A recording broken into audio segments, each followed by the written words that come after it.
Well, actually, I first attended ILF in 2021 and I had my poster presentation and I got ambitious. I wanted to be on stage. Well, actually, I'm really nervous, so I'm not sure what's wrong with a poster presentation, but here I am. And I'll welcome you to the presentation on stage, Compression in Europe. And we'll start at the beginning. I was diagnosed with primary lymphedema in 2017.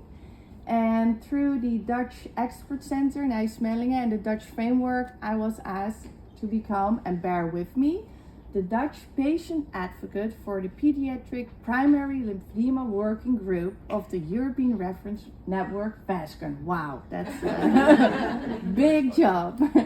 And also a big responsibility. So I felt very honored and to be asked for that position. And I took on that role and I became the Dutch patient advocate. And that's basically where it all began.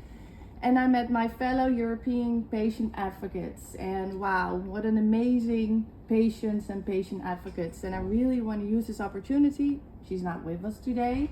Pernille from Italy, she's like great, and she basically is the driver behind all of this together with Manuela from Portugal. So that's it. And how did we all start? Because with our network combined, we started working on several projects, and it all started like many years ago with a manifesto. And for the ones who missed it, nobody's perfect, but this is it. And it all brought us together in this network, and I believe it's a very impressive network. So it's all patient organizations throughout Europe working together, and we had a lot of Zoom sessions. And picture that we're all in a Zoom session together discussing what would be a next best theme to focus on for World Lymphedema Day, because that's basically always something we gather around to have a European campaign. And we were discussing, okay, what should we be focusing on? Because every country has its own challenges. But we all agree upon the importance of medical compression garments. And this is no surprise. I mean, we all agree upon it. I just discovered yesterday, actually, that there's not much evidence-based research been carried out. So I'm really, really happy with the ICC compression tool Nele has developed. So yes, let's start doing more research and get more evidence. But we can state that medical compression garments are like really important for patients.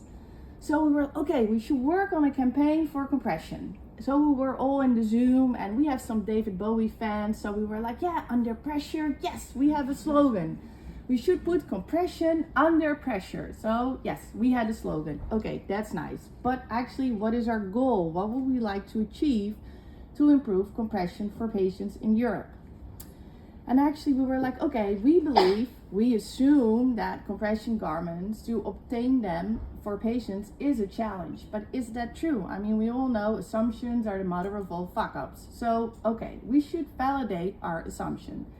And okay, we're not researchers, so we didn't really do a randomized controlled trial or other things. We just wanted to keep it simple, but we did wanted to get data if it really is a big challenge or no. So we created an online campaign with a single statement actually. This is the statement: I struggle to obtain the necessary garments to manage my lymphedema or that of the person I care for. And this simple statement could be answered on a scale from 1 to 5, with 1 being I strongly disagree and 5 I strongly agree, with an additional option to write what struggles patients or carers are experiencing. We launched this single statement with our online campaign in 24 countries, 9 languages, and within a week we had over 1,100 responses, so that was amazing. And it indicated that 59% of the respondents indicate they struggle to obtain the medical compression garments, so that's a lot. And gee, we were back in that big Zoom session all together. Okay, we should give follow up on this because obviously it's a big challenge. So what can we do to empower patients more and to help them? Well, actually we also wanted to know what are the main challenges they're facing. And we also had the open text box. And I saw the presentation of Rihanna from the Welsh framework yesterday, and she also explained it's very interesting to know what actually are patients telling, what are the main challenges. So we got through all the text boxes, the remarks, And the main challenges patients face are like the financial resources, like the reimbursements, the measurement and fitting, and also the prescription processes. So we were discussing, okay, big challenges, and not really a surprise actually, but okay, what can we do as a group?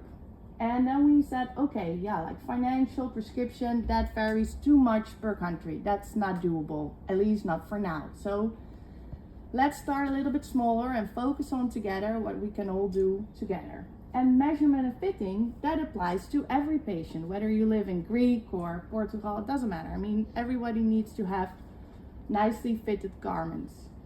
So we once again found ourselves a common denominator to focus on. So we carried on. And then we created our network, Compression in Europe. And also that domain name, URL, was still available online. So we figured, okay, let's claim that name. Then we have it.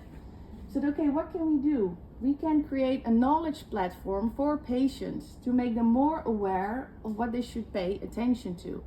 And actually you and me here, everybody here, we are like top of the food chain. So we know a lot about compression garments, and that it's not advisable when you have your measurements taken that you will have a 3-hour drive when it's really hot outside. And we know you shouldn't tumble dry your compression garments, but for a lot of patients, it's not. They don't know it. So we're thinking about a platform, a website, very easy and accessible for patients to go to. And it initiated in this website. And yeah, we're very proud of it. So it's a European initiative of lymphedema and lipedema patient advocate to put compression under pressure. And yeah, it's a very easy, accessible website. And yeah, you can see the maintenance or check yours or measurement tips. So it has all these basic tips and tricks for patients. And I'm actually really proud of the results, because actually we've been working on it for 2 to 3 years, 4 years. And at Gaynor, I mean, we've been Zooming for 4 years and we only met face to face like last Tuesday. So we've been working together with this whole group in a very constructive, positive manner. We were able to create this website with no budget. We all got it via, no budget, we just did it ourselves actually. And we have it in 10 languages available. So even Bulgaria, Pecha, amazing. Yeah, doesn't matter. You should have a look. So please have a look on our website.